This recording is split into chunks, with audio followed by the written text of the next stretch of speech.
Sikouya, tu peux faire la promesse, Sikouya. Tu peux faire la promesse. Je l'ai déjà fait. Si Mamadi reste 7 ans, tu ne vas pas rentrer dans ton gouvernement. Jamais moi je vais travailler pour le CNRD. J'ai eu des opportunités plusieurs fois, j'ai perdu. Moi je suis quelqu'un on m'appelle Kouyaté. Je m'appelle 2 fois loyauté. Ousmane Kouyaté. Kouyaté, ça veut dire loyauté. Ousmane loyal. Je suis 2 fois loyal. Et je te dis quelque chose. Il n'y a pas de lien entre le fait de s'appeler que tu le voyez ou pas, je le dis pas. On avance, on avance. Scientifiquement, où est le lien entre le fait de s'appeler loyauté et sa loyauté? Où est le lien? C'est parce que c'est ce que je suis. C'est ce que tu m'as demandé. Oui, mais il n'y a pas de lien entre Quel est le lien pour toi de me poser la question de savoir si j'irai vers le CNRD ou pas? Parce que tu as déroulé ton CV ici aujourd'hui. Je l'ai fait pour te rassurer sur le fait que je dois défendre la justice, pas l'injustice. L'équité. Ok, là, ce qui se passe là, c'est juste ça. C'est pas juste qui a dit que c'est juste. Mais soyons mais plus que moi. Mais pourquoi tu viens maintenant chercher des histoires ici? J'ai pas cherché des histoires. J'ai voulu juste recadrer une partie, juste une seule partie, en disant. Laquelle? Maintenant on t'écoute. On va laisser sur le sujet. C'est possible d'avancer. Attends, on va maintenant, c'est pas sorti qu'une dernière fois. Laquelle? Franchement. Tu as rectifié laquelle? Élément constitutif. Que moi j'ignorais, que je viens d'apprendre ici maintenant. Quand le intervenait, il avait dit quelque part que rien qu'avec ce qu'on avait à disposition comme élément, pouvait faire une instruction. Ce que tu as lu ici, Pitaka, là, ça c'est une sortie d'un commissariat de l'OPROGEM. Et même si c'est... Attends, voilà maintenant pour que tu racontes ce que tu ne connais pas. Ça, c'est pas l'OPROGEM, ça. C'est qui? C'est le procureur, pas le Doumbouya. Pitaka. Même si c'est le procureur. Tu ne connais même pas le dossier. Oui, mais excuse-moi, je ne sais pas, le procureur et la police. Ça, c'est pas le Doumbouya, c'est ça, c'est la même maison. Le procureur... C'est pas la même main. Mais Pitaka. Moi, je me demande même si vous avez le droit, toi, Pitaka. Il n'a pas fait le droit, il n'a pas fait le droit. Président, je vous ai dit que ces jeunes-là, s'est levé de proxénète à Moutabazaï avec 13 heures. Il y a des proxénètes. Attendez pour la parole. Pitaka. Attends, le grand va parler, s'il te plaît. Attends, le grand va parler. À chaque fois quand je parle. Allez-y, grand, allez-y. Voilà, merci. Voilà, merci. Et voilà, ce monsieur vient de prouver encore qu'il connaît nullement, il connaît rien en droit. Le travail que fait la police, le commissariat sur un dossier reste discrétionnaire. Ce travail est adressé au juge d'instruction. Jamais ce travail ne peut être lu en public. C'est seulement et seul le procureur qui, ayant pris connaissance du dossier et qui fait une déclaration publique. Voilà, tout simplement. Le travail de la police on n'a pas le droit de faire des déclarations. Monsieur Kouya, vous avez la chance d'être chez Pitaka parce qu'il est très démocrate. Il n'y a pas plus de démocrate que lui. Et nous, on vous a défendu ici. Mais s'il vous plaît, essayez qu'on se comprenne un peu. N'allez pas trop. Vous voyez ce que je veux dire? En fait, le prince, vous savez pourquoi je réagis comme ça? À chaque fois que j'ai ouvert mon micro plus d'une trentaine de fois, c'est vraiment indésirable. C'est qu'il y a des modérateurs qui traitent mal, ils sont là, je sais pas. Arrête de te plaindre, Anna Guillaume, je suis pas là. Le cardio,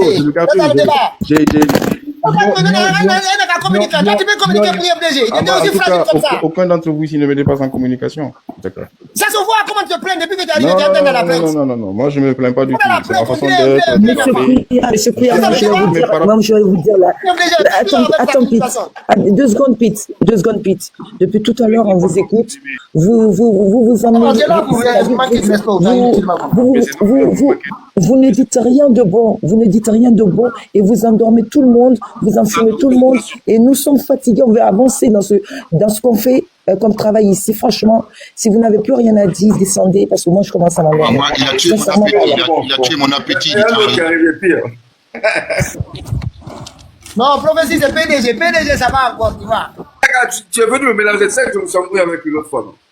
Pitaka, tu nous as tous mélangé aujourd'hui là. Tu donnes le temps à quelqu'un qui n'a même pas la notion de base et puis tu es là encore pour nous mettre encore comme ça. Ça c'est pas bon. Non, c'est un sujet de même les comédiens maliens là. Hein, ils parlent sur l'affaire de ça là. Qui n'est même pas parti à l'école, mais tout le monde parle de ça là. Qu'il a émis le peuple de Guinée, qui doit être arrêté, voilà. Et un intellectuel qui est bien ici là, étant un homme de droit, et qui vient vous faire traîner pendant des heures. C'est pas bon. C'est pas bon. C'est un fait irréfutable. C'est un fait qui est irréfutable. Tu n'as même pas besoin d'avoir un commentaire. Tu n'as même pas besoin d'aller prendre un diplôme, non. Même les femmes qui vont au marché savent déjà que les femmes, ils ont commis des crimes. Juste pour détruire, pour l'image de la Guinée. Ils peuvent être conduits. On peut les conduire pour ça là. Non, c'est pas bon comme ça là. Quelqu'un qui a droit en France, c'est que non. C'est pour cela que je sais que tu avais raison. Hein. Les gens qui ont étudié en France. Voilà, commence encore. tranquille. Si c'est ça, grand a fait les études en France. Non, non, je s'amuse. Même ils savent qu'ils savent. Ils savent très bien. L'université de Bouralta fait ça. Ah, Grand Ouest là, Grand Ouest. Vous laissez Bouralta tranquille. Grand Ouest, tout le monde le connaît, c'est un intellectuel. Attends, quand prophétie tu es là, permets-moi de faire un peu de slogan. Mba Serou, Miskine Baba, Serou Namayo, Touré Ramayalama. Miskine Mundum Baba. Il n'était jamais Miskine. On est des miskines. On est tous des miskines. Non, laissons revenir sur le. Non, tu parlais tout de suite parce de l'autre là aussi. Ça va. Donc, c'est ce que j'ai fait la révolution là, c'est quand il rentrait en classe. Au début, on dit Silina Maya, Naraya Yebaro, Miskine Yara, Ila Guinée Borima. Silina Maya, Naraya Yebaro, Miskine Yara Yo, Ila Guinée Borima. Mba Serou, Miskine Baba, Serou, Miskine Alama. Voilà. Voilà des chansons, des chansons qu'ils ont données aux gars.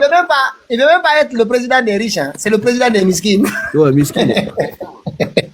Miskine et Baba. On va mettre ta sauce toi aussi tout de suite. Hein. Non, c'est pas ça, parce que moi je veux pas de problème ici là. Il y a des gens ici là, ils parlent pas. Quand moi je suis avec Pitaka, on peut se discuter, il n'y a pas de problème. Mais il y a d'autres alpha ici là, quand tu critiques Alpha, les gens commencent à dire que non, tu commences à les manquer de respect. Ça c'est Pitaka. Non, c'est pas Pitaka, il y en a. Non, il faut dire Pitaka aussi. Il sait où c'est le problème. C'est pas Pitaka. Ah, toi, c'est que toi aussi tu n'es pas juste. Attends, la personne va me voir. La personne va me voir, elle va savoir qui est prophétie. Prophétie est là, hein. Faut pas exposer Walmart ici. On va te sous là-bas, tu vas voir. Même on va le voir. Moi, je suis là. Attends. Le PDG. Imaginez, il parle de révolution, il vient chez les impérialistes. Télisserou, nous sommes là. On marche, il n'y a pas de problème, nous sommes à l'aise. Donc, mais il y a des alphaïs là, Quand moi je suis avec le Pitaka, on peut débattre pendant des heures. Mais il y a d'autres là, quand tu parles qu'Alpha Condé c'est une cause perdue, automatiquement il vient. Professeur, tu vas chercher tu vas professeur, je vais prendre des motions. Quand on n'a pas un beau visage, il faut rester. Ouf, c'est pas possible. Moi, je suis là. Là, franchement, c'est un beau gars là. Franchement, c'est un beau gars là. Non, pas du tout. Alors là, ça y est, au secours. Ok, Pitaka, continuons. Il faut enlever la vidéo. Revenons sur le thématique. Attends, j'enlève la vidéo. Hein. Sincèrement. Et puis tu peux l'enlever là sur le grand écran, merci. Je disais, il y a les gens qui ont déjà célébré votre mariage. Hein. Ils disent le mari de Cléo. Non. C'est le mari de Cléopâtre. Pitaka, il voit que je suis beau. Maintenant, tu vois maintenant comment ça va. Au secours. Mon Dieu. Ça me fait mal aux yeux. Envoie-lui quelque chose. Ah non, pas du tout. Alors là, pas du tout. Non, bientôt, je suis là à Paris. Je vais aller à Paris. Les maquillages. Non, pardon. Bien content. Maintenant, voilà. Pitaka, je suis là à Paris bientôt. Même avec le grand frère, on va se voir avec Pitaka. Et tu envoies un peu de lollipop. Je vais venir avec des messes brésiliennes là, avec même des produits américains là. Quand il prend là, Avec plaisir. c'est bon. Il a commencé à préparer les rendez-vous. Pitaka, elle oublie que moi, je suis un styliste. Hein? Je suis un styliste. J'ai fait 18 ans avec les femmes. Je connais les femmes très bien. Même en voyant sa photo, je connais quel point tu réponds. Tu connais Maya la solution ou Yamaseka, tu le connais? Ah, les gens là, ce sont des produits finis, Pitaka. C'est des produits finis. Moi, je ne peux même pas parler dedans. Ici, c'est pas panel matrimonial. Tu vois Maya Kaba, au moins, Maya Seka, quand même, j'ai beaucoup de respect pour elle. Parce que depuis qu'elle a commencé sur son. En tant qu'être star, là, jamais personne ne l'a vu d'insulter, voilà. Elle est calme. Comment on appelle Yamaseka, elle n'insulte pas. Yamaseka a insulté combien de fois ici? Tu veux que je sorte des audios? Non, elle quand même, pas comme Maya. Yamaseka, c'est une insulte, toutes les deux sont pareilles. Même chose. Si c'est comme ça, donc ce sont des mêmes. Non, mon frère. Ce sont les filles là, il faut donner des exemples à ces filles-là. Et c'est les mamans Doumbouya qui sont derrière. Non, c'est vous qui sont pressés. Doumbouya va les éliminer. Doumbouya va les éliminer. Des filles perdues comme ça. Le problème est de faire une justice équitable dans notre pays. Et ce qui se passe, nous avons comparé ici, nous avons fait le parallélisme avec les autres jugements qui ont eu lieu, avec des faits moindres. Et on se rend compte que justice n'est pas là. ni boussole non plus. Le grand Alpha dit que c'est l'encre. C'est-à-dire qu'on ne bouge pas, quoi. Que c'est pire. La boussole est à Cancan. Non, ils disent que ça ne se passe à Cancan. Il y a un fait que vous ne voyez pas. Il y a un fait que vous ne voyez vraiment pas. C'est la présence de Maître Yomba dans ce procès encore.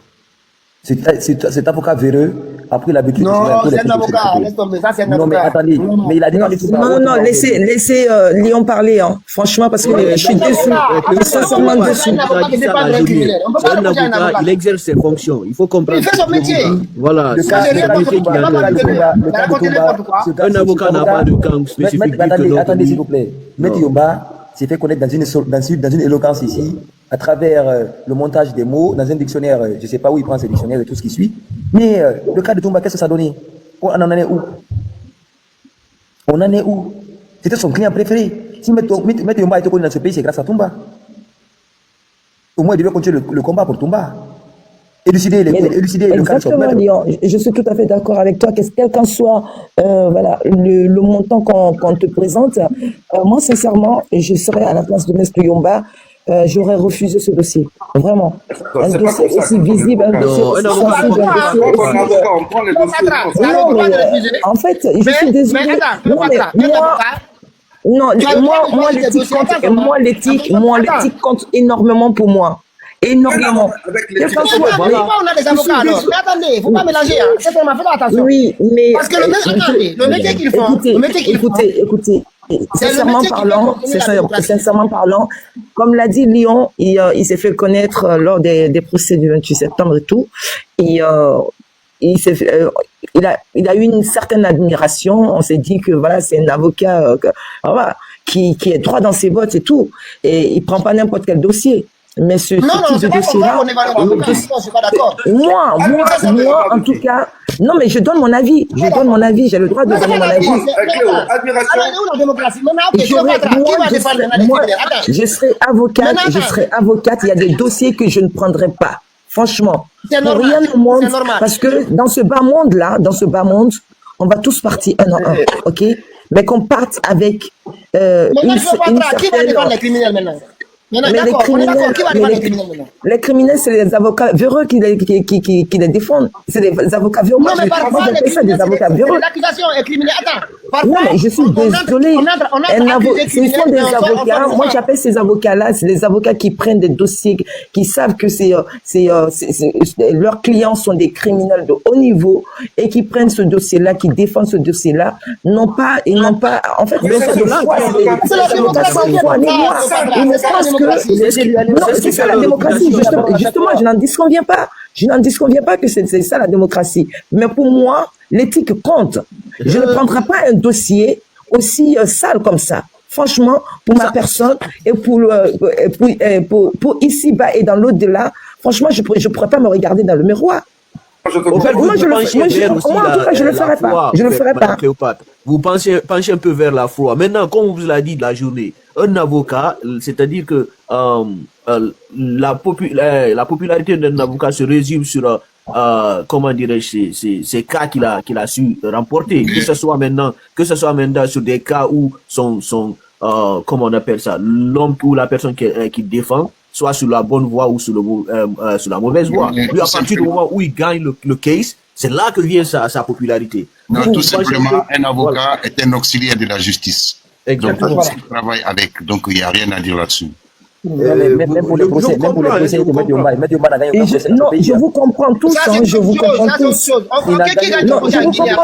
Je comprends tout un chacun ici, je comprends tout un chacun. Mais moi, pour moi, je ne ferai pas, je suis devant mon client. Je suis devant, en fait, pour l'argent, oublions l'argent. Non, mais c'est ça, en quelque sorte, c'est ça. Mais avec ta conscience, tu peux dormir avec ça, que tu as défendu un criminel de haut niveau, un récidiviste, une récidiviste qui fait sciemment des choses et que tu vois, et tu le fais, tu vas, et cette personne-là vient te voir. Moi, sérieusement, je serais à la place de Maître Yomba. J'aurais dit à cette personne, désolé, je suis avocate, mais ce dossier-là, ça ne me plaît pas. Je ne peux pas défendre un dossier comme ça. Le barreau de Guinée doit s'occuper de son dossier. Cet avocat, c'est un avocat véreux. Il y a plusieurs avocats. Voilà. Il y a plusieurs avocats. Arrêtez ça, arrêtez ça. Alors, je peux? Attends, où est-ce qu'il a été impliqué dans une affaire? Attends, où est-ce qu'il est impliqué dans une affaire louche en justice? Mais dans le cas de Toumba, c'est une affaire louche. On est d'accord que le procès n'a pas été au bout, mais il peut faire quoi? Il peut faire quoi? Attendez, comment vous pouvez défendre un client pendant que ce client est extrait de la maison centrale pour aller dormir au sein du palais et parce que vous ne connaissez pas le droit. Attendez, s'il vous plaît. Attends qu'il finisse. Oui. Est-ce que vous comprenez que peut son client s'adonne à des pratiques et vraiment dangereuses pendant qu'il était en prison? Des négociations avec le pouvoir en place. On sait les conditions dans lesquelles son client a été extrait et il est pas très les conditions dans lesquelles il a été. Je pose une question. Quel est le contrat qui lie Toumba et son avocat? C'est quoi le contrat? C'est le défendre, c'est le contrat juridique. Très bien. Maintenant, tu veux qu'il fasse quoi? Attendez, mon président. On parle d'un avocat qui défend son client. Est-ce que vous comprenez? Et son client est dans un cas pénal, s'il vous plaît. C'est un procès pénal. Donc, on vous dit que ce client est extrait nuitamment pour des destinations à la présidence. Il signe des conventions avec le président en place pour accuser l'autre accusé qui est en face de lui. Pour une éthique, mon président, je me retire de ce dossier. Mais toi, en tant qu'avocat, tu es venu défendre quelqu'un. Quel est ton problème dans ces affaires? Comprends, Léon. Mon président. Non, mais attendez, sincèrement, quel est ton problème dans ces affaires? Est-ce que vous comprenez l'implication de l'avocat dans cette affaire? Parce que c'est pas Toumba qui est en prison qui négocie ça. Hein. C'est ton avocat. Il te déplace à chaque fois pour aller voir le pouvoir. Écoute-moi. Moi, je souhaiterais qu'on me donne un dossier judiciaire dans lequel il a été impliqué, comme on a vu ici. Mais il a gagné aucun procès en Guinée?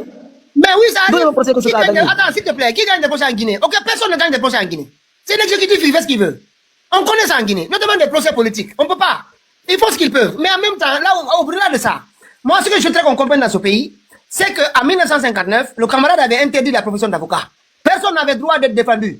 On a pris des gens ici, on les a exécutés, certains ont été condamnés, ils sont en train d'épuiser leur peine. Ce que je veux vous signaler, cet avocat s'est adonné à des pratiques véreuses, très dangereuses. Quelle pratique véreuses? Il y a de corruption dans ce pays. Voilà. Pitaka, Lyon a raison. Voilà. Dans le cas c'est un criminel, il a été défendu. Il a été défendu par lui. Non, c'est un criminel. Écoutez-moi bien. Il a blanchi, il a fait blanchir Toumba. Toi, on entend parler de Toumba, toi, t'es parti en 1958. Le gars, il a été lié à des transactions. Vous mélangez tout. On vous parle d'un fait, d'une personne. Je te prends un avocat, on signe un contrat pour me défendre.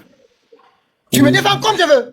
C'est pas toi de me dire comment je fais. C'est moi qui connais. Toi, tu connais la justice, tu connais la technique, comment aller me défendre. Mais mes affaires que je fais à côté, c'est pas ton problème. L'avocat ne peut pas se mêler de ça. Mais si c'est lui qui parle gérer ses affaires, alors, l'avocat. Mais comment on peut prouver ça? Mais attendez, mon président. Avec tout ce qui se passe, avec toutes les implications de Toumba, avec le pouvoir en place, mais vous pensez que ça allait passer inaperçu? Avec tout le tintamarre. Attendez, monsieur, mon président. Avec tout le tintamarre que M. Yumba a eu à faire. Si je vous dis que M. Yumba s'est fait connaître grâce au dossier Toumba. On sait. Non, calme-toi, je vais te dire la bonne chose. Le juge qui est là-bas, Tounkara, il a donné des cours à Tounkara. J'ai pas dit qu'il n'a pas donné des cours à Tounkara, mais qu'il se passe connaître par l'opinion publique. Attends, c'est un professeur. Attends, s'il te plaît. C'est un professeur de droit. Il est connu dans la plupart de ceux qui sont là ici. Tous les avocats que tu vois, partie civile, procureur, la plupart sont passés dans ces classes. Je vous dis que j'ai pas dit qu'il n'est pas enseignant, mais qu'il se fasse connaître aujourd'hui par l'opinion publique, par tout le monde aujourd'hui. C'est grâce au procès du 28 septembre. Mais franchement, on va avancer. Voilà où, en fait, attends, le point ici, c'est la défense de Yamasega. Tout le monde, on les accuse. Nous-mêmes, on souhaiterait qu'elle parte. Maintenant, avoir un avocat, ça, un État qui se veut démocratique, il ne peut pas se dire que les criminels n'ont pas besoin de défense, ils ont besoin d'aide. Sinon, il n'y a pas de démocratie. Il n'y a pas de démocratie que le camarade a fait. Pendant qu'on tue les gens, les exécuter, sans procès. Alors, on peut glisser là, s'il vous plaît. On peut glisser, on a trop parlé de ce procès. Monsieur Touré, un dernier mot chacun, puis on continue. On va essayer de voir les quatre. Oui, je voulais dire la même chose. Je voulais dire que c'est un avocat, il a le droit de défendre qui il veut. Maintenant, ça, c'est son problème à lui, ça. Bon, le seul endroit où peut-être moi je peux dire quelque chose, c'est que moi je me dis qu'en tant qu'avocat de bonne renommée comme il est, je pense qu'il a choisi un cas qui est trop facile et qui n'est pas encore justifiable. C'est pas justifiable dans le cas où il sait que les procédures ne sont pas ce qu'ils devraient être. Et ici, c'est quelqu'un quand même d'une certaine manière, qui se soucie un peu de la justice dans le pays, à un certain niveau, tu vas devoir choisir quel genre de cas tu vas débattre. Il peut débattre le plus grand criminel, hein. Demain, il peut débattre, il peut aller défendre Mamadi demain. Moi, je suis d'accord avec lui. Pour prouver au monde entier, pour nous prouver que la justice est en train de bien se passer. Il peut gagner, il n'y a pas de problème. Mais un cas où les normes ne sont pas suivies, ça n'a pas de sens. Ça n'a pas de sens. Dans ce cas-là, je vais quand même questionner son éthique. Mais encore, c'est un avocat. Un avocat cherche quoi? À gagner. Rien d'autre. Merci beaucoup. À savoir, c'était juste un cri d'alerte. Est-ce que vous comprenez? Donnez-moi 30 secondes, s'il vous plaît. C'était juste un cri d'alerte par rapport à ce qu'il fait. Parce que je n'arrive pas à comprendre et à concevoir qu'un avocat qui est juré, vraiment, soit là à s'adonner à des pratiques vraiment dangereuses dans ce pays. Parce que déjà, je vous ai dit qu'il y a certaines pratiques dans ce pays, il y a certains métiers dans ce pays. Si les gens doivent avoir accès à ce genre de métier, j'aimerais bien qu'on mette en place des enquêtes de moralité. C'est très très important. Parce que c'est pas donné à n'importe qui d'être un avocat. C'est très important. Il faut avoir des enquêtes de moralité, il faut mettre des enquêtes de moralité en place dans ce pays. Parce qu'on voit des gens qui n'ont aucun sens de la moralité, qui se transforment en avocats. Mais c'est grave, c'est pitoyable. Mais même en Europe ici, on a des avocats qui s'adonnent à ce genre de pratiques. Mais on voit quelqu'un qui a défendu un client ici, qui est mort mystiquement, mystérieusement, dans des conditions pas la peine. Mais ce gars, il est là, il laisse ce dossier, il prend notre dossier aussi qui prend de la beurre. Ce gars, c'est un avocat de buzz. Après, on voit la légèreté dans laquelle il prend ce dossier, mais c'était passé. C'est les avocats de buzz qui cherchent le buzz, qui veulent juste être connus, des businessmen de la crise. C'est tout. Ils n'ont aucune éthique, ces gens. Aucune. Ils n'en ont pas. Qui viennent nous parler de la mort de Toumba, comment Toumba a été assassiné. Glissons, Lyon. Attendez, je peux réagir par rapport à ça, si je peux dire. Je commence à m'endormir. Moi, ce que je veux expliquer à mes frères et sœurs sur ce panel, ils le savent très bien, un avocat, il est dans une profession libérale. Est-ce que vous savez cela? Un avocat, il cherche ses clients à défendre. Non, Cléo, attends. En fait. Non, attends, non, c'est pour Lyon, pour sa gouverne. En fait, un avocat, il est dans une profession libérale. Son éthique et sa déontologie, comme vous le dites, vous l'avez dit tout à l'heure, Léon, Pitaka l'a dit, tous les grands avocats sont passés stagiaires chez ce monsieur-là. Donc, je pense que sur un problème d'éthique et de déontologie, il n'y a rien à dire sur lui. Vous voyez? Il joue son rôle. L'avocat, il est libéral. Il gagne son argent comment avec ses clients. Pourquoi l'expression l'avocat du diable? Même le diable a le droit à un avocat. Même nous, quand on va mourir, un jour, il y aura des avocats qui seront des anges ou je ne sais quoi, qui vont nous défendre. Il faut toujours qu'il y ait quelqu'un pour te défendre. Et ça n'a rien à voir avec la démocratie dont on parle. Ça, c'est le système judiciaire. Grand Alpha est là. Vous comprenez? C'est une profession libérale. Lui, il cherche des contrats. Si on lui donne 1 milliard pour défendre un contrat, mais il va y aller. C'est pas parce qu'il a défendu Toumba que toi, demain, Lyon, tu vas avoir des problèmes, il va pas te défendre. Ou parce que les filles ont parlé de... son contrat moral dans leur propos, qui va pas les défendre. C'est son métier. L'avocat est préparé à ça depuis la base. Vous comprenez? Il a des milliers de clients et ça change. Il n'a pas de rapport d'intimité, de relation personnelle avec ses clients. Hein. C'est comme un expert comptable. Il vient, il fait son boulot. Il fait son expertise comptable. Il fait ce que son client veut. Son client le rémunère. C'est une profession libérale, en fait. C'est ce que je veux que vous compreniez. Donc, c'est vrai que oui, il a eu de la renommée par rapport à l'ensemble des Guinéens qui l'ont connu maintenant. Bon, nous, on le connaissait, à travers le procès qui a eu lieu.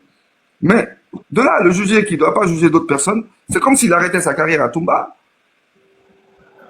Et si demain il juge, et si demain il est avocat de, par exemple, même Mamadi Doumbouya, mais oui, c'est son métier. Il a le droit de le défendre. C'est ce que je veux vous faire savoir. C'est une profession libérale. Ça n'a rien à voir avec l'histoire de mœurs. Monsieur le Prince, je pense aussi qu'on a le libre choix, tout un chacun, même si c'est une profession libérale. C'est comme un médecin. Quand il n'a pas envie de soigner un malade, il le dit, mais je n'ai pas envie de le soigner. Mais voilà, quelle qu'en soit la profession, qu'elle soit libérale ou pas, voilà, il y a des dossiers. Vraiment, on ne veut pas voir des avocats dont on estime qu'ils ont une certaine éthique, une certaine, voilà, une moralité. Voilà, dire que ce dossier-là, vraiment, je ne peux pas, j'ai pas envie de défendre parce que par rapport à l'éthique que par rapport à ma foi, mon éthique et tout ce qui s'ensuit. En tout cas, moi, je parle de moi, je ne pourrais pas le faire. Je peux pas. Et si j'avais exercé, si j'avais exercé ce métier-là ou j'avais étudié dans ce domaine-là, il y a des dossiers que j'aurais pas pris. Il y a des dossiers que j'aurais dit non, c'est le libre choix. Oui, on mais a le un médecin ne libre peut pas choix. refuser. Il y a le serment d'Hippocrate. Le médecin ne peut Oui, il y pas a le refuser serment en matière. d'Hippocrate, je n'en disconviens pas. Ce Là, serment vous raison, elle n'est pas d'Hippocrate-là, bonne. ce serment d'Hippocrate-là aussi nous permet de dire que ce dossier-là, je n'ai pas envie de le défendre. C'est un libre choix.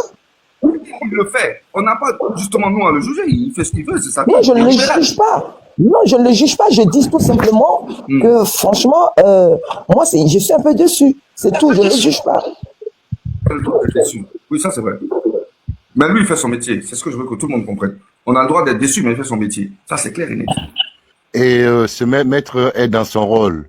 Et pour que un jugement puisse être équitable, il faut que chacun joue son rôle. Le procureur joue son rôle, le président de la cour joue son rôle, les avocats jouent leur rôle, la partie civile joue son rôle. Donc c'est comme ça que c'est constitué et ça, on ne peut rien contre.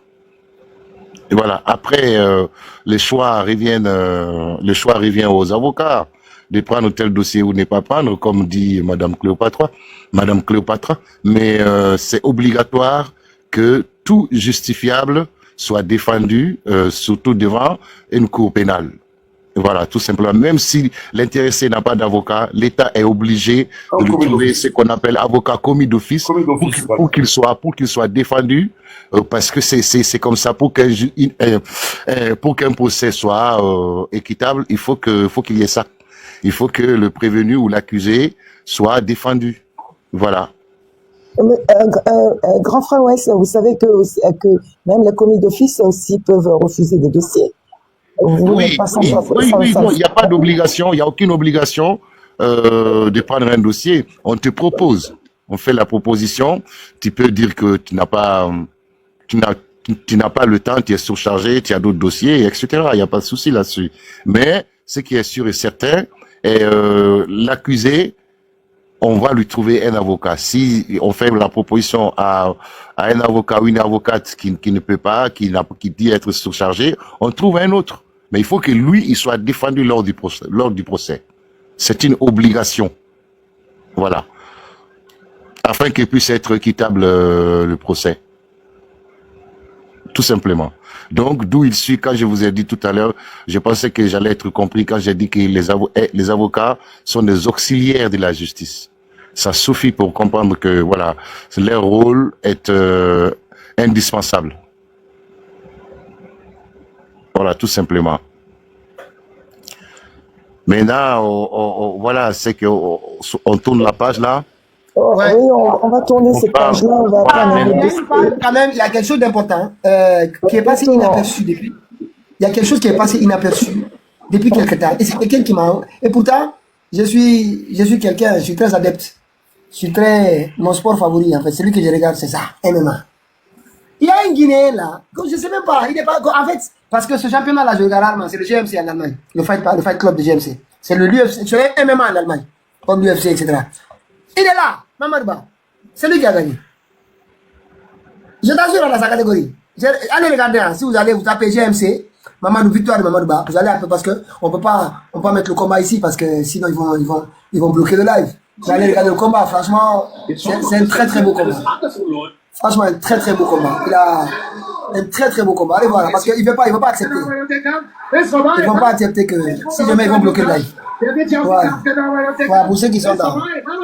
Ceux qui regardent aussi, ça fait Mamadouba. Allez regarder, hein, c'est JMC. Franchement, ça va féliciter de savoir quand même qu'il y a. Ne pensez pas, hein? Parce que MMA, c'est pas fait pour n'importe qui. Hein. Nous, on voit des gens qui, notamment des sports spéciaux. Le caméra qui combote tout le temps là, lui au moins, il a fait la fierté de la Guinée. Qui ça? Le caméra qui mange les os là, qu'on frappe tout le temps. Oui. Non, mais franchement, allez regarder. Hein. Vous allez sur YouTube, vous tapez GMC, MMA, Mamadouba. Vous allez voir tout le combat. Franchement, c'est prometteur quand même. Parce que moi, je suis très. Je regarde beaucoup. Félicitations à lui, félicitations et encouragement. Franchement, ça. Voilà, il est là. Est-ce que l'État guinéen a fait quelque chose pour lui? Je ne sais même pas s'ils sont au courant. Je ne sais même pas s'ils sont au courant. Et c'est passé inaperçu sur les réseaux. Inaperçu. Parce que j'étais en train de regarder les différents championnats. Et d'un seul coup, je vois le poutre là. Parce qu'il portait le poutre. T'as un avertissement sur cette vidéo-là. Tu peux l'enlever, s'il te plaît. T'as un avertissement en dessous, là. Ah oui. Ouais. Ah oui, on enlève. Voilà. Vous voyez? Donc, j'ai vu le poutre qu'il portait là. C'est à partir du poutre, j'ai dit, attends, mais comment quelqu'un porte du poutre africain? Et quand j'ai regardé, j'ai vu Océan Guinéen. Allez regarder, hein, je pense qu'on va le suivre. Hein. Moi, ce que j'ai vu là, c'est tout. Il a le gros tape là-bas. Non, je ne pense pas. Sinon, je l'aurais connu. Je ne le connaissais pas. Moi, c'est la première. Je ne savais pas même qu'on avait des Guinéens dans le MMA. C'est la première fois que j'ai vu que c'est son combat là. En regardant, j'ai découvert Mamadou Ba. J'ai dit, mais le poutre d'ailleurs qui a attiré mon attention. Ça, c'est l'ancien Mamadou Ba, vraiment. Mais en tout cas, en Guinée, il serait bien. Il a fait la fierté de notre tricolore. C'est même sur son t-shirt là, tu as vu? Oui, voilà. Exactement, le rouge jaune vert. Voilà, le rouge jaune vert. Donc, la Guinée doit vraiment s'intéresser à lui et l'aider à développer, à être développé dans sa profession et l'honorer. L'honorer avec une médaille de la Légion d'honneur au lieu de donner ça à tout le monde. Hein. Et le féliciter. Ah, ben oui. Voici voilà les personnes qui méritent la Légion d'honneur. Hein? D'accord ou pas? Mais bien sûr, mais aussi quelqu'un, voilà, il mérite aussi le passeport diplomatique. Mon frère, 25 minutes dans une cage avec quelqu'un, 5 minutes. Mon frère, faut dire que on est pour la mérite. Grand S. Non, mais ça, c'est pas le karaté ou d'autres. Ici, lui, il mérite le passeport diplomatique. J'avais complètement oublié cette partie, le passeport diplomatique. Sincèrement parlant. Lui, il mérite. Exactement. Vous savez que Yamaseka. Il fait l'honneur de la Guinée. Il fait l'honneur de la Guinée. Exactement. Non, mais le passeport diplomatique. Le parrain au plus, si tu nous écoutes, tu sais ce que tu dois faire la semaine à venir, ok? En tout cas, Moussa Moïse, toi qui dis que tu sais financer des œuvres, lui, en fait, ces sports-là aussi, c'est des orphelins, ce type de sportifs. Parce qu'ils sont seuls dans leur monde. Donc, s'il n'y a pas de sponsor, vous les Guinéens, là, qui avez des boutiques partout, là, sponsorisez-le, parce que lui, sponsorisez-le. Si vous avez comme ça, il va porter vos t-shirts. En tout cas, moi, je pense qu'il faut l'accompagner, vraiment. C'est prometteur. Il y a un cas qui a pris une ampleur sur les réseaux sociaux. Je ne sais pas si vous vous rappelez de l'artiste comédien Mingo. Oui. Qui avait reçu un soutien du ministère de la Culture pour des soins médicaux qui a été évacué en Allemagne. Est-ce que vous savez que ce gars aujourd'hui, il est sans logement? Il est quoi? Il est sans non, mais logement. s'il vous plaît, on est 274 sans compter ceux qui sont là-bas. Tapoter sur live, sécuriser sur live. Affiche les gens qui sont à la fenêtre là, je veux voir. C'est trop grave. Vous savez, ce cas, la dernière fois j'ai vu une vidéo, j'étais dépassé. Et pour vous dire que tout ce soutien que ces gens, soi-disant ministère de la Culture, apportent à ces artistes, c'est juste pour la publicité. C'est des gens qui font que du buzz, c'est pas un suivi total. Mais on va revenir sur le partage d'abord des recettes du BGDA. On va revenir, il y a un artiste qui a reçu 70 € qui fait plus de 20 millions de vues sur Internet. Ah bon? 70 € par l'année, oui. Il a dit, mais c'est quoi ça? Quand il a vu le chèque, il n'a pas compris pourquoi. 110 € par année. Non, mais je vous dis que Mingo, aujourd'hui, il est venu même demander l'asile en France. Il a quitté pendant qu'il a été évacué sur l'Allemagne. Les conditions de vie ont fait que ce gars était obligé de fuir l'Allemagne. Ah, c'est l'État qui l'a évacué en Allemagne? C'est l'État qui l'a évacué. C'est Moussa Moïse. Il a reçu même une voiture de... Ah, il est venu demander l'asile maintenant ici? Oui, en France. Il est en djihadisme, lui. Non, mais s'il te plaît, lui, demain je vais fouiller. Lui, c'est un bon sujet. Non, mais attends, il vient demander l'asile en France. Tu parles de Mingo? Oui, je parle de Mingo. Maintenant, voilà des gens qui vont combattre ici déjà. Parce que moi, je dis que si tu penses que tu es un fervent supporter du CNR, pourquoi tu viens demander de l'asile ici contre le pays, même peut-être que le gouvernement qui te finance. Il m'a respecté, Mamadi. D'accord, des gens comme ça, là, c'est des gens comme ça qu'il faut même dénoncer, au fait. Parce que ça, c'est de la foutaise. Est-ce que tu vois? Tu ne peux pas passer ton temps en Afrique, là-bas, en Guinée, tout le temps en train de faire des éloges ou supporter ce gouvernement et venir ici demander asile. Je dirais pas c'est pour se moquer de Mamadi. Hein. Mamadi le sait parce que même si tu vois beaucoup de ces gens qui travaillent au sein du gouvernement et envoient leurs familles ici et qui demandent l'asile. On a vu beaucoup de non, mais lui, il ne va pas demander la ville en France. Hein? C'est humanitaire. Il ne va pas demander la ville. C'est humanitaire. C'est une cause humanitaire. Il est vraiment malade. Non, mais attends. Attends, maintenant, il est évacué en Allemagne, il vient en France. Comment tu En comprends France, demander de l'asile. L'asile humanitaire en fonction de quoi? Il faut vérifier en tout cas. Pas l'asile humanitaire. Toutes les personnes qui supportent parce que moi, je n'appelle pas ça. Non, mais vous dites que le Mengue travaille. Vous passez tout votre temps à ouvrir vos salles caboches là-bas, à nous dire que non, à Walife, Mengue, Walife, à Walife. Mais on relève de quoi de la Guinée, mais on a fait fouta. Quel genre d'hypocrisie ça? Au fait, il faut investiguer sur des gens comme ça. C'est ça le problème. Il faut dénoncer. Il faut dénoncer. Envoyez son dossier. Des bandes de lâches comme ça là qui viennent nous fatiguer. C'est dire, ah là là, mais ils ne font que parler. Non, mais il faut une liste de personnes appartenant à cette bande-là, parce que c'est pas un gouvernement. Moi, j'appelle pas ça un gouvernement. À cette bande-là, on va dresser une liste et on va les dénoncer à l'OFPRA. C'est très simple. Moi, je peux m'occuper de ça, il n'y a pas de souci. C'est très simple. Il faut dresser la liste de toutes ces personnes-là qui défendent ces bandes-là, la bande qui se trouve au sein de notre nation et qui viennent nous embêter ici. Déjà, ils embêtent nos parents là-bas. Nos parents crèvent de la faim et ils viennent ici pour se parvenir, demander je ne sais quel asile. Dressez la liste, donnez-moi, moi je vais m'en occuper. Je vais m'en occuper, je ne m'en cache pas. Je ne me cache pas. Regardez-moi très bien. J'ai une application, je vais vous donner l'accès. Allô? J'ai une application, je vais vous donner l'accès pour ça. Merci beaucoup, M. Touré. J'en ai besoin. C'est déjà parce que c'est une moquerie, ça. C'est de la gueule.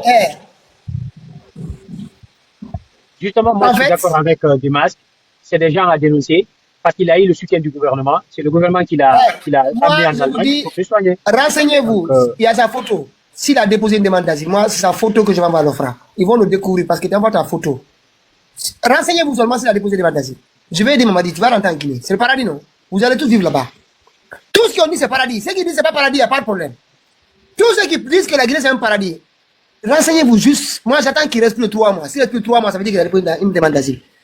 On va envoyer sa photo à l'OFRA. Il va nous dire qui est-ce qu'il a fait venir ici. Si maintenant ils font des choses, ils font évacuer des gens qui sont il a dépassé les 3 mois en France. Je vous dis que c'est un dossier qui a pu détourner sur les réseaux sociaux. Le jeune petit, il est allé loger, c'est lui qui a mis Mingo au dehors. Son ami comédien. Il a dit quoi? Et tu as l'audio? Attendez, si vous voulez, je vais chercher l'audio, je vais vous faire passer. L'audio, le petit là, moi je vais le signaler.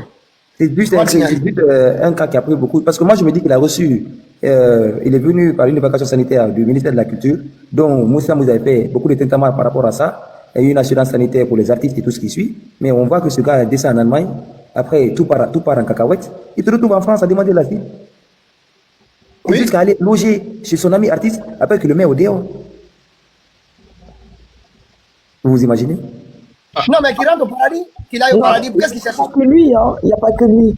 Après ça, pourtant, cette bande-là, Monsieur Touré, J'attends à ce que vous me donniez... Après ça, ce sont ceux-là qui deviennent des cellules dormantes là et qui commencent à nous emmerder dans le pays là. Ils sont eux. Exactement. J'ai une application qui est là, qui est prête. Ils vont pas menacer nos parents là-bas et ensuite venir nous importuner ici. Non, on ne va pas accepter. On va les dénoncer. C'est rapatriement direct. Franchement, il y en a marre. Il y en a marre.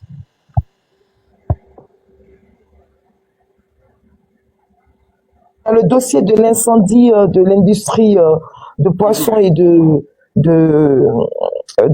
comment on appelle ça, de poulet là, à Cancan. Tu as le dossier, alors voilà, on passe à autre chose. On a trop traîné avec le Porti-Porta là, qui...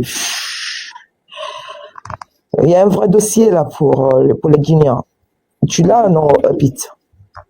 Parce que moi je m'endors là. Mais tout le monde dort. Makalo, vas-y. Bonjour Pitaka, c'est comment? Ah, on est là. Ah, moi, je n'ai pas beaucoup à dire sur les deux qui étaient affichés ici, là, parce que on a vu les 2 poids 2 mesures Pitaka. Ouais. Donc, on a compris, Mamadi ne peut pas enfermer ses copines, ça c'est impossible. Surtout, si les choses tournent bien, peut-être même il a quand même un enfant de la part de la fille, là, qu'est-ce que les gens veulent? C'est ça le problème. Ça c'est... Maître Paul Yomba, même, j'en suis sûr et certain, c'est Mamadi qui a envoyé ce monsieur là. Parce que maintenant, si tu t'assois là-bas, on enferme mes copines, tu vas voir. Donc, moi, je n'attends pas beaucoup, Pitaka. Sinon, Qu'est-ce que Mme Siré a fait? C'est grave qu'elle est en prison aujourd'hui. Juste des paroles. Mme Siré, elle a quoi pour menacer qui? Non, on la connaît en Angleterre ici. Mme Siré, si le vent se fait en Angleterre, parfois même si on ne l'attrape pas, le vent va l'emporter. Donc, elle fait 2 ans. Parce que elle n'a pas, peut-être, elle n'a pas des relations comme les autres. On l'avait conseillé ici, Pitaka, elle n'a pas compris. Oui. Donc, elle ne me fait pas pitié, hein. Elle ne me fait pas pitié. Seulement, c'est la justice. Non, moi j'aime bien, c'est ma copine. Voilà. Pourquoi on permet Mme Siré laisser les deux qui ont dit des choses très graves, des choses qui ont parlé de la poudre, qui ont parlé. Et tu vois, c'est malheureux ce qui se passe dans notre pays, franchement. Mme Siré doit être libérée. On doit la libérer. Pitaka, elle n'a rien fait. Dans des pays. C'est pas qu'on a fait un live pour ça aussi. Hein. Oui, elle va être libérée. On a fait un live pour Mme Siré. Mais mon président, vous voyez l'égoïsme des blogueurs guinéens. C'est nous qui sommes obligés de parler de Mme Siré. Mais allez voir, c'est leurs amis. Depuis que cette fille a été incarcérée, mais personne ne parle d'elle. Ils l'ont oublié. Vous savez qui parle de cette dame qui, je vois publier un peu Mme Siré, c'est son jeune fils, Ousté. C'est pourquoi les enfants, c'est important. Tu ne savais pas que Mme Siré nous a insultés une fois, beaucoup, nous tous. Je sais. C'est le live de Fatou Niolé. Je sais. Ouais, c'est là-bas, elle a insulté. Vous avez vu la vidéo? Monsieur Makalo, c'est la seule personne aujourd'hui qui publie Mme Siré, c'est son fils Ousté, qui parle de sa mère à chaque fois, qui demande justice pour sa mère. Je vous assure, mais ces blagueurs guinéens avec qui elle partageait tout, je vous jure que c'est un silence de cimetière. Personne n'en parle. Mais je vous dis, c'est ça la différence entre nous et les Ivoiriens. Les Ivoiriens, quels que soient leurs problèmes politiques, quelle que soit leur opposition, quand il y a l'un d'entre eux qui a un problème, ils font des solidarités, ils demandent pardon à l'État de sa libération. Tous les activistes ivoiriens qui ont eu des problèmes avec l'État, on a vu des soutiens totaux, des opposants qui deviennent des amis, juste pour le soutien à la personne. Il y a 2 personnes qui sont enfermées en Guinée. Moi, je vois le PC là, ça va ronger Mamadi juste dans sa tombe. 2 personnes. Il y a Mme Siré, il y a Aliouba. Ils n'ont rien fait du tout. Rien, absolument rien. Et la dame là aussi du RPG, madame, comment elle s'appelle? Abdoulaye Colomb. Madame Abdoulaye Colomb. Oui, rien. On fait la prison ici inutilement? Imagine, Mme Siré, c'est juste la parole, elle a dit hein, quelque chose. Non, mais c'est pas possible. Est-ce que nous avons une justice en Guinée? Moi, c'est ce que je ne comprends pas. On voit les messieurs. Mais Mme Colomb, ils ont parlé de dire qu'elle a tenu des propos. Ils n'ont pas pu produire ces propos-là au tribunal. Elle a été condamnée, maintenue en prison ici pendant 1 an et quelques. Malade. Radiée de la prison. Exactement, elle était malade. Elle était malade. En fait, elle défendait son parti. Elle défendait son parti. Elle n'a pas tenu des propos injurieux ou caisses contre l'État. À 2h du matin, elle a été cueillie de Sigiri. Vous vous en rendez compte? 2h du matin, Sigiri, Coranti, sans arrêt, sans s'arrêter, sans faire d'escale. Une femme malade en plus. Elle est restée, je pense, 8 mois ou 1 an. Elle a fait 8 mois ou 1 an de prison. Parce qu'elle défendait juste le parti, son parti qui a été déchu. Et voilà, on parle accueilli comme ça. Pourtant, elle n'avait pas de machette ni rien. Parce qu'elle faisait juste des vidéos pour défendre son parti, les acquis de son parti, c'est tout. 2 poids 2 mesures. C'est ce qu'on dit. Si on prend ce dossier, si on prend le dossier de la justice guinéenne, on ne va pas en finir. C'est-à-dire, on va passer toute la nuit. Mais ce dossier-là, Cléopatra, moi je vous dis, ce dossier-là, je ne vais pas le lâcher. Non, on ne va pas le lâcher, hein. On ne le lâchera pas. Mais Pitaka, nous n'avons pas une justice en Guinée. Il y a affaire de consommation et de vente de drogue, de réseau dans cette affaire-là. On doit parler de cette affaire-là, c'est une grosse affaire en Guinée. On doit comprendre ça. C'est pour ça pas pour rien Mamadi a coupé le réseau. Pendant quelques heures, c'est pas pour rien. On n'a pas de justice en Guinée. Comme j'estime que c'est une bande qui est là, c'est une bande qui est là pour quelque temps, c'est éphémère.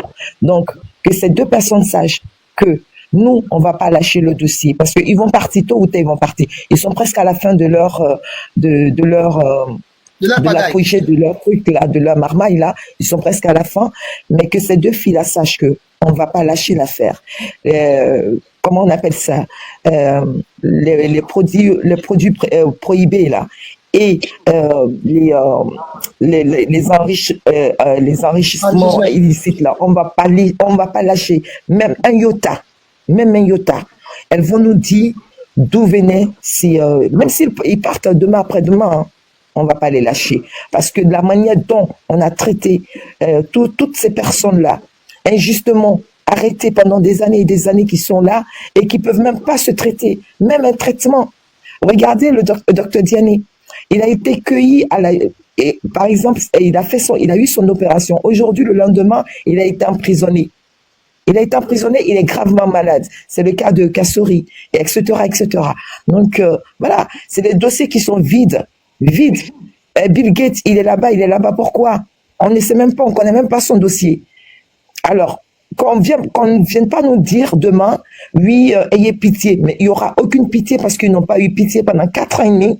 Ils ont muselé nos parents. Ils ont créé la peur. Ils ont créé la terreur dans ce pays-là. Tu regardes ce pays-là, tu as l'impression que c'est un pays en guerre alors qu'il n'y a pas de terres qui existent sur nos terres. Eux-mêmes, ils se créent des terres chez nous. Alors, il faut arrêter. Il faut arrêter à un moment donné, c'est bon. On va dire stop. Et les personnes, moi je dis, je le dis à haute et intelligible voix, toute personne qui a collaboré avec ces personnes-là, vous le savez très bien, vous savez très bien ce qu'ils font. Vous avez signé un pacte avec eux. Demain, ne venez pas nous dire, oui, j'avais pas le choix. Vous avez eu le choix. Il y a le libre arbitre.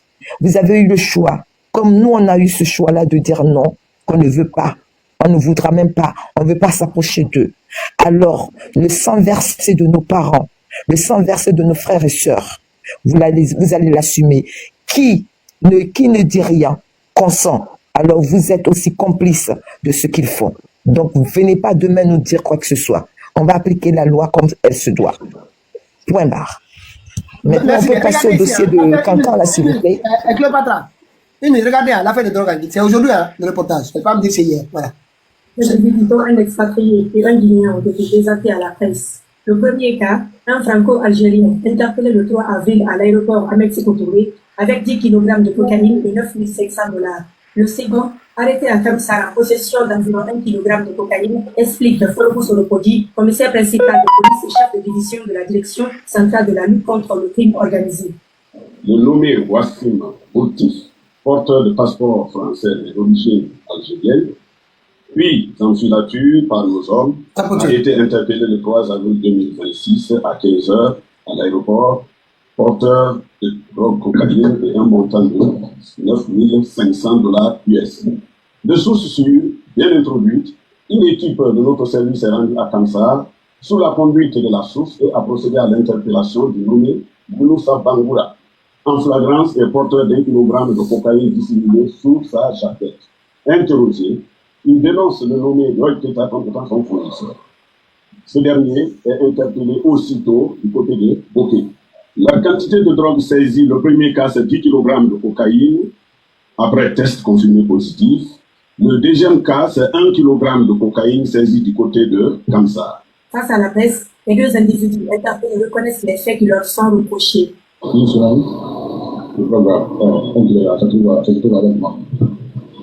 la première fois que moi je réalise ça, que ça aussi. Voilà. Donc là, c'est fatigué. Il faut dire, c'est toi qui connais ça. C'est la première fois de réussir ça. Donc, comme tu m'avais dit de chercher ça pour toi, c'est chaque fois. C'est quel coup-là? Est-ce qu'on nous a saisi sur vous? Oui. C'est combien? 969. Le commissaire principal de police, chef de division de la direction centrale de la lutte contre le crime organisé, invite la population à renforcer leur collaboration afin de faciliter l'identification et l'interpellation des trafiquants. Voilà. En fait, il y a une autre condamnation aussi en Haute-Guinée. C'est qu'imaginez, dans tout le pays, en 10 jours, ils ont saisi plus de 35 kilos. On dirait que maintenant on produit, pourtant on ne produit pas la feuille de coca en Guinée. On ne produit pas la feuille de coca. Comment tous ces trucs emballés là comme ça arrivent dans notre pays? C'est ça le problème. Et vous allez voir, le filon là, ils ne vont pas le remonter. Hein. Les gens là vont être condamnés, ils vont partir avec leurs 10 kilos et leur affaire de 10 kilos. Et personne ne va remonter la source. Parce que remonter la source, c'est aller jusqu'au frère d'Amara, Amara aller à la présidence. Ils sont tous impliqués. Et maintenant, voilà pourquoi l'affaire de Yamasega, on n'en parle pas, parce que si on essaie de creuser, on va aller toucher les gens et savoir que tout ça, c'est bien organisé au plus haut sommet de l'État. Comme ces jours-ci, on parle tous les jours d'affaires de saisie, vous voyez, ils sortent ici. On a saisi 11 kilos pour prouver, donner l'impression aux Américains parce qu'on parle le comportement de Mamadi vis-à-vis de ces produits-là, pour montrer aux Américains que voilà, maintenant la Guinée commence à travailler sérieusement sur ces questions-là. On nous sort ici l'arrestation d'un franco-algérien et d'un autre Guinéen. C'est le seul. D'où ça vient? On condamne les gens, c'est ce qui m'énerve, ce que je trouve au tribunal, paradoxal. On condamne les gens pour détention de ces produits, des fois 1 kg, 600 grammes, 1 kg 200, 300, 3 kg. Mais on les condamne, mais on n'a pas remonté le filon. Comment ces produits-là sont entrés en Guinée, sachant qu'en Guinée, on ne produit pas ce produit? Quels sont les gens qui vont chercher ça en Amérique latine? Comment ça rentre en Guinée?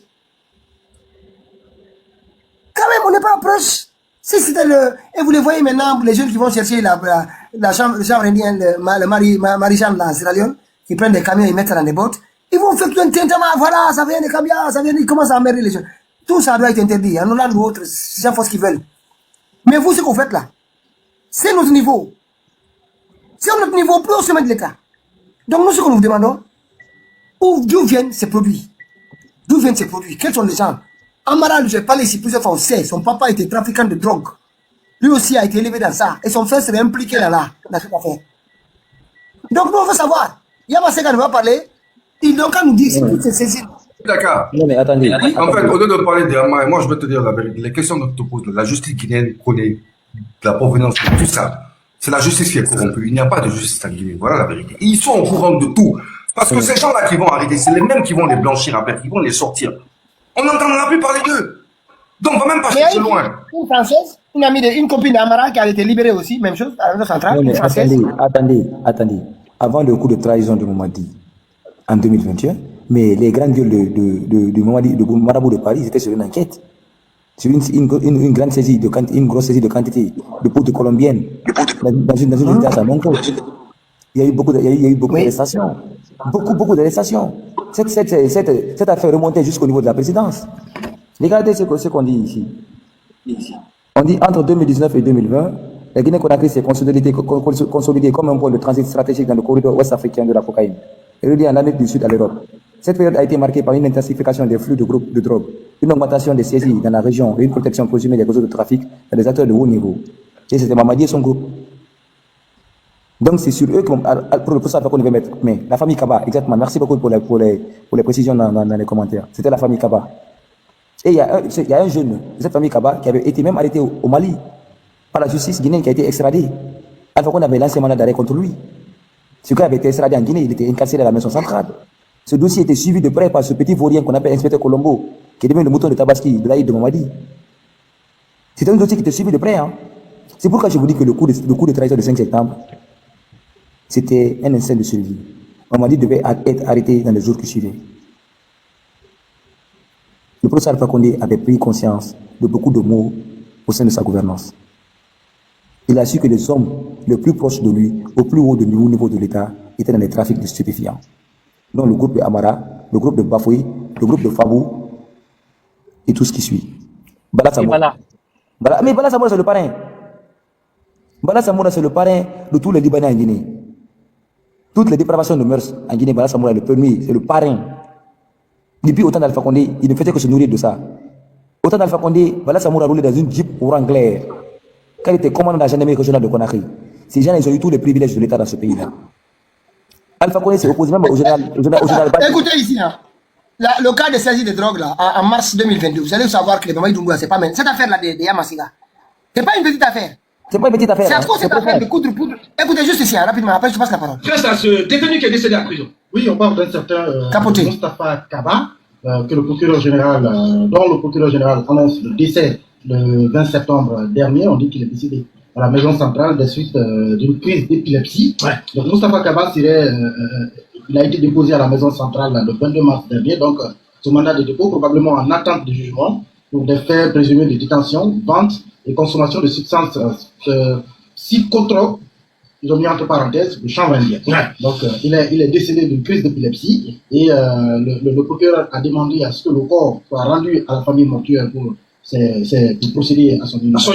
Et le lien avec l'affaire de drogue à Nongo ou pas? Pas sûr, parce que l'affaire de drogue à Nongo porte sur des paquets de cocaïne, mais là le parquet général précise qu'il s'agit de chanvre indien. Donc on peut croire que ce n'est pas forcément la même affaire. Bien. Ça veut dire qu'un Kaba cacherait un autre. C'est celui qui a fui aussi.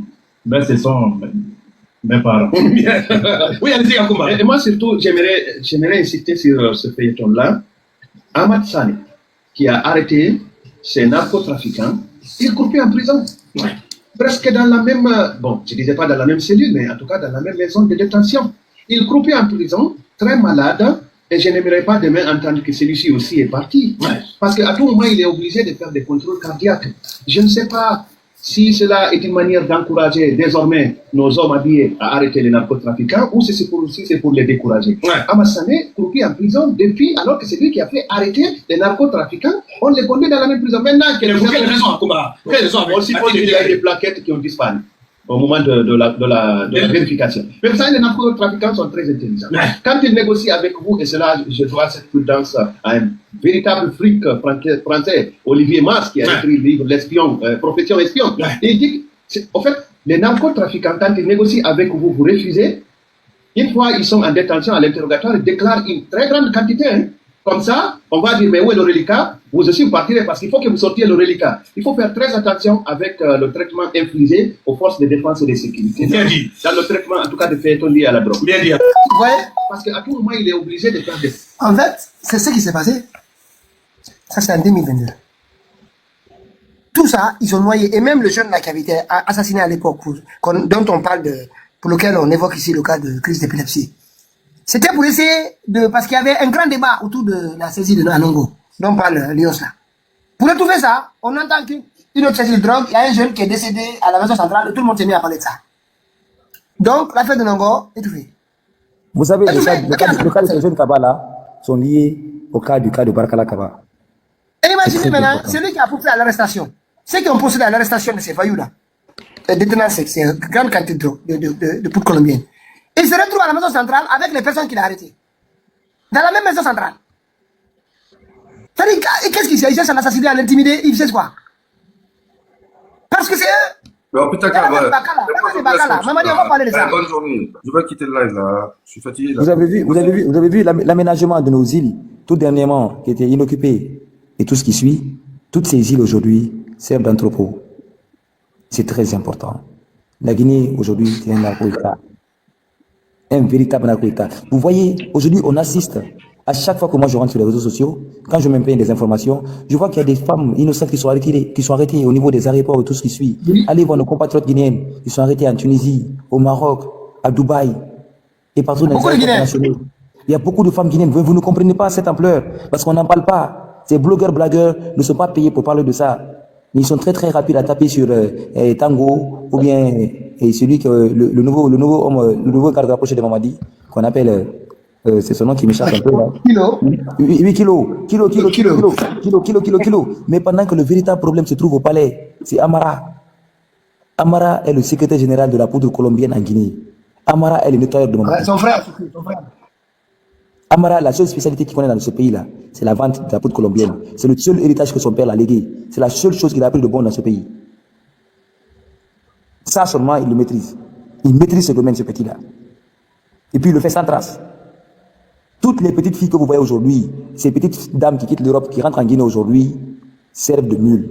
Toutes ces femmes qui ont des passeports diplomatiques aujourd'hui servent de mules.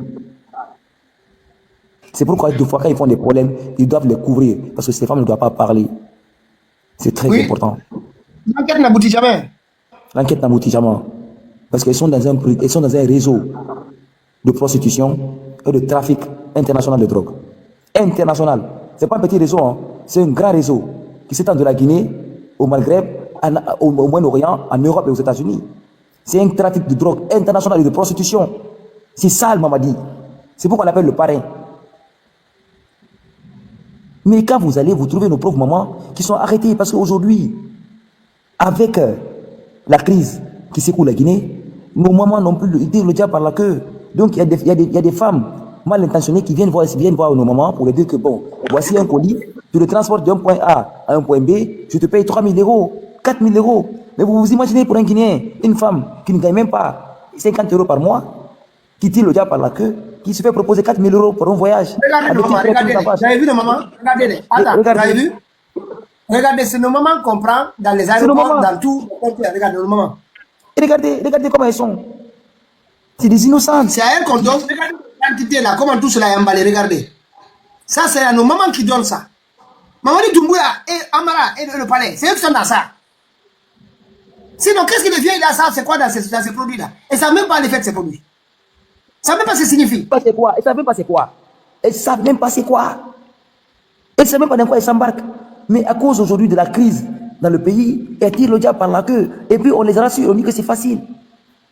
Même ces femmes s'embarquent dans ça après et pas prendre des peines de plus de 20 à 30 ans de prison. Mais vous vous imaginez, c'est toute une famille qui tombe. Regardez là, on est dans le... Sa dame s'appelle Janet Kumba et Aminata Mansari, condamnés à 3 ans de prison ferme pour trafic de cocaïne. Mais attends, vous les condamnez à 3 ans pour la détention de toutes ces plaquettes-là. C'est même pas combien de kilos ici. D'accord? Maintenant, vous ne remontez pas les filières. On ne remonte pas les filières, on ne fait aucune enquête. On les condamne ici, on vous a pris avec ça. Tu faisais quoi? C'était qu'ils ne connaissent pas la personne. Parce que jamais, ils ne disent pas. Parce qu'il y a quand même des menaces derrière. Donc, ils n'enquêtent pas pour comprendre, remonter les filières et mettre la main sur les véritables têtes de réseau. Non, ils s'arrêtent à la condamnation de ces dames-là, 3 ans. Et imaginez, hein, on vous prend avec plus de 20 kilos de cocaïne en Guinée, on vous condamne à 3 ans de prison. Mais je vous dis, mais ça, c'est la Guinée, quand même, ça n'existe pas. 15 kilos, 20 kilos à 3 ans de prison. Regardez d'abord la disproportionnalité entre la peine et la gravité du crime, avec la quantité du produit. Dans aucun pays, moi j'ai fait la comparaison. Voir les gens qu'on a pris, par exemple, dans Singapour, qu'on a pris dans les pays d'Asie, même au Maghreb, avec 1 kg, 2 kg, je vois les condamnations de 20 ans, 15 ans. Mais chez nous, tu as 20 kg, on te met 3 ans. Si tu as 10 kg, on te met 8 mois. Il y a même 8 mois ici. Il y a à peu près 2 semaines, des dames encore. Vas-y, franchement, ça commence à... Le pays là, ils n'ont qu'à nous dire comment on fait. Moi, ça là, comment ça se fait en Guinée? Non, mais mon président, ce fléau commence à prendre de l'ampleur dans ce pays. Allez voir les publications. Sur 10 publications, vous verrez que 2 publications parlent de ce même fléau. En plus, regardez les personnes ciblées. C'est nos mamans, c'est que des femmes innocentes qui ne savent même pas dans quoi elles s'embarquent. C'est ça le drame. Et ces femmes, elles veulent juste joindre les deux bouts. Vous savez que la plupart, dans nos familles en Guinée, la plupart des familles sont tenues par des femmes. C'est des femmes braves, mais qui ne savent pas dans quoi elles se mettent. C'est un nouveau phénomène en Guinée. C'est un nouveau phénomène. Vous voyez déjà que Mamadi fait tout pour approfondir la population guinéenne, pour que tout le monde soit donné à ce genre de pratique. Vous avez vu dès que c'est parti à Madina et à Varia, ils sont allés ravager toutes les places sur lesquelles ces pauvres dames se débrouillent. Pendant qu'on n'a aucune perspective d'emploi à ces femmes, à nos sœurs, la seule perspective qu'on les donne, c'est écarter les jambes, faire des patouses, faire des actes dégoûtants, inconcevables, publics. Mais je ne sais pas, notre société est réduite à quoi? Une Yamasiga, une artiste qui doit servir d'exemple dans ce pays, qui est un personnage public, à laquelle beaucoup de petites filles, beaucoup de jeunes filles se reconnaissent, qui voient son train de vie. Une Maya, qui se dit, si c'est pas, comment ils appellent ça, influenceuse ou bien blogueuse, blagueuse, qui dont des petites filles se voient en elle, leur train de vie et tout ce qui suit. Et mais vous vous imaginez ce qu'elles subissent en dessous? Les exemples. C'est des tortures qu'elles subissent à l'interne. Elles sont obligées de prendre des produits et stupéfiants pour ne pas se retrouver par rapport, des fois pour se mettre un peu à l'aise par rapport à la vie qu'elles mènent. Parce que ça n'est pas fier de ce qu'elles mènent. C'est ça la Guinée. C'est la perspective d'avenir qu'on donne à nos sœurs. Ouvrez vos jambes et fermez vos cerveaux. Alors que dans les autres pays, on dit fermez vos jambes et ouvrez vos cerveaux. Mais en Guinée, allez sur les réseaux sociaux aujourd'hui. Regardez la dépravation à outrance. Toutes les filles que vous verrez, toutes les vidéos que vous voyez, c'est des vidéos à moitié nues. Parce que c'est ce qu'on donne. Il faut faire ça pour être vu par ces petits cadres véreux, pour avoir des maisons, pour avoir des marchés, tout ce qui suit. On voit les Mirakuruma qui construisent des immeubles en Guinée. Où elle prend cet argent? Elle n'est pas seule, hein. Cette fille. Elle n'a pas de vidéo, moi. Mais elle n'a pas besoin de moi. Elles sont pas seules, hein. Elles sont beaucoup en Guinée comme ça. Les Mirakuruma, allez voir l'immeuble que Mirakuruma a construit là qui est en face de Diamond Plaza. Mais mon président, vous allez prendre vos têtes. Allez voir l'immeuble. C'est en face de Diamond Plaza. À Kipé d'abord. Vous connaissez un terrain qui coûte combien à Kipé? À Kipé, en face de Diamond Plaza. Vous connaissez le coût d'une parcelle là-bas? C'est des coûts, c'est à des millions de dollars, hein, à des milliers. On ne parle pas de milliards de francs guinéens là-bas, on parle là-bas en devises. En face de Diamond Plaza. Elle a un immeuble, mais quand je vous dis un immeuble, ce n'est pas les immeubles Koyo là. Hein. Je vais chercher la photo de Mirakuruma. Où elles prennent ses fonds? Mais toutes ces femmes-là, aujourd'hui, servent de machine à blanchiment d'argent de ce pays. C'est pourquoi je vous ai dit que tous les immeubles qui ont poussé de 2021 jusqu'à la fin du régime de Mamadi, vous allez justifier d'où provient le fonds. Ça sera clair et net. Parce que tout le monde sert aujourd'hui de machine à blanchiment d'argent. Mais je vous dis, allez voir ce que cette fille elle a fait acquitter mon président. Vous allez mettre la main sur la tête. Une fille qui a juste un petit salon de coiffure. Mais comme le Guinéen, on ne part jamais en profondeur. On est dans le moitié vu. Et ma grand. C'est ça. Non, en fait, moi, ce qui m'inquiète, il y a encore 5 à 10 ans, cette affaire de poudre colombienne en Afrique était une affaire de transit sur nos terres. C'est-à-dire, comme les routes maintenant vers l'Amérique latine et l'Europe, l'Amérique, ça commence à devenir encombrant et difficile. Ils ont commencé à utiliser les itinéraires en passant par l'Afrique. On voit des reportages en Haïti, et moi, je trouve, en fait, ce qui inquiète cette fois-ci, en ce moment, surtout aujourd'hui, c'est que ce n'est pas seulement un transit. C'est qu'on est devenus des consommateurs. Franchement, dans le passé, les gens ils fumaient du marijuana, des petites choses comme ça, ou des petites travail, ils prenaient même des produits qui viennent d'Amérique. Mais cette fois-ci, on est passé à une étape suivante. On est passé des pays de transit à pays de consommation. Parce que Yamasega a expliqué à tout le monde que tous les Guinéens, tous les gens de Conakry, les filles de Conakry prennent la poudre colombienne. Et lui, il n'est pas seul. Et c'est là le danger, en fait. Et ces produits-là sont très addictifs. On n'a pas, médicalement déjà, on n'a pas de possibilité de prendre en charge les Guinéens. De prendre en charge le quotidien vis-à-vis de la santé. On ne peut pas, on n'a pas les moyens. Maintenant, on est en train de créer encore une dépendance qui crée tellement de problèmes dans les pays occidentaux, qui ont suffisamment de moyens pour lutter contre l'accoutumance à ces produits-là. Et notamment les dégâts que ces produits-là créent. Moi, j'ai vu certains aller voir à Philadelphie, ailleurs, surtout aux États-Unis. Il y a des villes où on a l'impression que les gens sont des zombies. Aussi même à Château-Rouge. Il y a des rues là-bas, Lumira et autres, je vous dis, vous avez l'impression de voir des zombies. C'est-à-dire, ils sont tellement déconnectés du monde qu'en prenant les produits là, même si la police passe, ils continuent, hein, ils font devant tout le monde en fait. Ils ne se rendent pas compte. Et ça, maintenant, ça commence à devenir dans nos pays. On a vu ici l'affaire de couches là, et beaucoup de jeunes ont perdu la vie dans ça. Je pense qu'à vu la multiplication des décès, ça commence à intimider un peu les jeunes. Mais avec cette poudre colombienne, ils vont commencer à faire de l'érosion dans nos pays, ça commence à devenir grave. Pour moi, franchement, on franchit une autre étape dans l'insécurité. Parce que si les narcos prennent le pouvoir dans nos pays, c'est terminé. C'est terminé. C'est-à-dire, c'est le seul phénomène. Moi, la corruption, là, franchement, on lutte contre ça ici. Hein. Tu peux voler si tu veux 20 millions, 30 millions de dollars. À la limite, ça peut desservir parce que c'est des fonds qu'on aurait pu mettre dans un projet. On a manqué ça. Mais laisser des trafiquants de ce niveau-là s'installer dans nos pays, prendre le pouvoir, et puis travailler au sein du pouvoir, corrompre les forces de sécurité, corrompre le ministère de la Justice, personne n'ose lever le doigt. Pour moi, ça commence à devenir inquiétant. Je ne sais pas, moi, ce qui m'inquiète, c'est le silence de Paris. Parce que Paris, l'ambassadeur là, qui a Conakry là, il ne va pas dire qu'il n'est pas au courant de tout ça. Ils sont au courant de Mamadi Doumbouya, leur trafic de drogue en Guinée. Ils sont au courant de ça avec la Mara. Ils sont au courant. Et ils continuent à soutenir ces gens-là. Parce que leurs intérêts sont en jeu. Pour l'Amérique, je comprends. Hein. L'Amérique, c'est un État qui a toujours vendu la poudre colombienne. La plupart des mouvements, les sandinistes et autres là, c'est avec l'argent de la poudre, ils vendaient de la poudre, ils soutenaient des mouvements de guérilla en Amérique latine et en centrale. L'Amérique a toujours fait ça. Ils ont fait ça en Panama, partout. C'est pas la première fois. Donc, ça n'étonne personne. Maintenant, comment qu'ils disent, c'est nous, ils veulent un changement et soutenir qu'il y a des gens qui sont plongés dans ces produits-là. Et qui continuent, ils donnent encore ces produits-là à nos filles, à nos soeurs. Ils font consommer ça à Yamasega et au groupe, à ces filles-là. Devant tout le monde, personne n'ose bouger dans ce pays. Pour moi, ça commence à devenir grave. Mamadi Doumbouya, il doit foutre le camp, le gars-là. Il doit foutre le camp. S'il a un problème d'accoutumance à ces produits-là, il n'a qu'à aller se soigner. Il n'a qu'à aller se soigner. Regardez comment il est, on dirait le chanteur là, comment il s'appelle, de Sigmadine là. Souvent j'en parle ici, Fodé Barreau. Regardez Mamadi. Mamadi que vous connaissez le 5 septembre. Le gaillard là qui pèse pas combien de kilos. Aujourd'hui, quand on dirait Fodé Barreau. On dirait Fodé Barreau, il flotte dans ses vêtements à cause des produits. Et de leur vie dissolue qu'ils mènent dans ce palais-là. Et les Guinéens n'osent pas parler de ces voyous pour qu'ils foutent le camp. Non, vous parlez, non, vous êtes radicaux, vous insultez. Il est lui qui l'a élu ce bouffon là. Franchement, moi, c'est là la gravité. Parce que les filles en Guinée, les petites filles là, elles prennent l'exemple sur le Yamasega. Sur les Mayas. C'est-à-dire, c'est des filles là qu'ils voient sur Internet. Et d'autres aussi, hein, mais c'est celles-ci aujourd'hui qui sont sur la place publique. Ils prennent l'exemple sur ces filles là. Et ces filles là, plus comptent avec le pouvoir.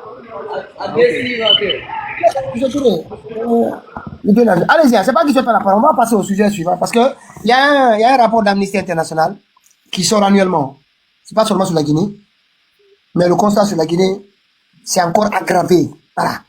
Amnesty, ça s'est aggravé. Donc, je lirai une partie du rapport ici. Vous allez sur la page d'Amnesty. Si vous voulez aller sur Google, rapport annuel Amnesty International, vous avez des rapports par pays. On va lire une partie, hein, juste une partie, pour que vous preniez conscience, pour ceux qui ne sont pas guinéens, ce qui se passe. Parce que là, c'est les amis. Hein. Amnesty International, tout ça là, c'est les amis de Mamadi Doumbouya. Parce que il y a des crimes sur lesquels ils n'enquêtent pas trop. Quand ils veulent mettre la pression, tout ça, ils disent rien. Mais s'ils n'étaient pas avec Mamadi Doumbouya, tout ça serait servi à matraquer dans les médias internationaux pour mettre la pression. Mais là, on dit rien. Mais comme ils dénoncent, nous, on va dire comme eux, ce qu'on sait déjà. Allez-y, mais dis-moi ce que M. Toufigalo, allez-y. Oui, tout le monde dort. J'étais sûr Ok, je suis là. Ok, moi, ce que je veux juste rajouter sur ce que vous avez dit ici tout à l'heure, je fais le lien entre Mamadi et les autres, les Bala, les Amara et tout. Je comprends maintenant que, je l'avais compris, c'est une analyse que j'avais faite, mais là, aujourd'hui, je le confirme, que ce coup d'État que Mamadi a fait, c'était un coup d'État orchestré par tout ce clan-là qui sont ensemble actuellement, par rapport à ce truc qu'ils sont en train de faire, la poudre blanche, et les bêtises qu'ils sont en train de faire. Donc, ce n'est pas un fait de hasard, ça a été bien calculé pour qu'ils viennent au pouvoir et continuer les sales boulots qu'ils sont en train de faire maintenant là, tromper nos femmes, nos jeunes sœurs, les pousser à faire des choses illicites. Et ça, je vais aussi te garantir, Pitaka, on le sait tous, ce truc n'a pas commencé aujourd'hui, mais ça a pris de l'ampleur que maintenant, dans ce régime de ce voyou. Ça a pris de l'ampleur maintenant là, parce que moi, j'ai eu à côtoyer des gens en Guinée, surtout des filles, qui se procuraient de cette poudre. Mais c'était pas comme ça, c'était pas facile à avoir. Mais maintenant, Yamasega vient de confirmer à tout le monde que c'est devenu banal en fait. Que tout le monde peut s'en procure. Il n'y a pas de problème. Et ces arrestations des gens qui font passer cette poudre, c'est devenu récurrent encore en Guinée. On pouvait voir des années ou des mois avant d'entendre qu'on attrapait des gens à l'aéroport ou au poste frontalier. Mais maintenant, ça passe pas un mois ou 2 semaines sans qu'on arrête des gens. Si c'est pas en Guinée, mais c'est des Guinéens qui sont arrêtés dans la sous-région. Vous voyez combien de fois ça pleure. La poudre, elle est consommée actuellement en Guinée. C'est pas un point de passage. C'est consommé en Guinée, je vais te dire à 100%. Donc, et je vais lancer aussi un message aux blogueurs de ce CNRD. Vous avez vu aujourd'hui, si tu n'as pas de pouvoir, si tu n'as pas un bras long dans ce gouvernement, si tu es un blogueur, tu fais un problème, tu vas aller en prison. L'exemple, il est là, entre Maya et Yamasika, et contre Maria Massiré. Maria Massiré n'a pas de pouvoir, elle n'a pas de bras long au pouvoir. Raison pour la... Mais comme les deux autres, c'est les marraines du pouvoir. Vous m'entendez? Oui, vous m'entendez? Je dis maintenant, comme Maya et Yama sont les marraines du pouvoir, et ils ne seront pas inquiétés. Elles ne seront pas inquiétées. Mais si tu es blogueur ou communicant, tu sais que tu es là juste pour te faire voir dans les réseaux sociaux ou pour avoir des vues, évite des problèmes. Sinon, le jour où tu auras des problèmes, toi, tu iras en prison. Tu n'auras pas cette faveur que les autres là ont eu. Donc, méfiez-vous. Sachez que ce pouvoir n'est pas pour vous. Si vous êtes juste là derrière quelqu'un parce qu'il y a des petits miettes que vous gagnez, vous n'avez pas la même mise là-dessus, évitez ces problèmes. Sinon, vous allez finir 2 ans, 3 ans en prison comme Maria Massiré. Une fois de plus, je dis encore justice pour Maria Massiré. Elle a été victime parce qu'elle n'a pas de, comme on l'a dit en sous elle n'a pas de bras long. Merci les gars. Merci. Là, il y a un peu qui dit en bas, Mamadi vous donne des débats tout en laissant l'essentiel, mais bon, c'est quoi l'essentiel? Mon petit, calmez-vous. Nous, on sait ce qu'on fait. Mamadi, il faut voir son acte, son comportement. C'est par là que tu vas savoir est-ce qu'il est touché ou pas. Voilà, nous regardons le MMA là, quand tu vois un combattant qui prend de temps en temps un petit coup et qui dit à l'autre, allez viens encore, en regardant ses yeux même, tu sens que son comportement le trahit. Donc on sait. Maintenant, vous savez, en fait, il y a un monsieur là, je passe la parole tout ça. Et il est là. Attendez, dis-moi. Mais il est drôle là, il s'appelle Mouktar Diallo. Mouktar Diallo avait dit à tout le monde ici, écoutez, moi je ne parle plus de politique. Je ne mets plus de débat politique. Il est devenu docteur entre temps. C'est tant mieux, hein. Je vous félicite quand même. Je vous félicite. Et il vient de faire une sortie. Toi, la Guinée a des problèmes. Depuis le 5 septembre, tu dis ton parti, tu as abandonné la politique. Tu ne te mets plus de rien. Des choses graves se passent dans ton pays. Toi, tu as juste sorti. Macky Sall doit être soutenu pour être secrétaire général de l'ONU. Ça, c'est ça ton sujet, quoi. Docteur Diallo. Mais vous savez, il y a eu des choses quand même dans ce pays. Quand j'ai lu ce document, j'ai dit, mais attends, qu'est-ce qui prend Mokhtar Diallo?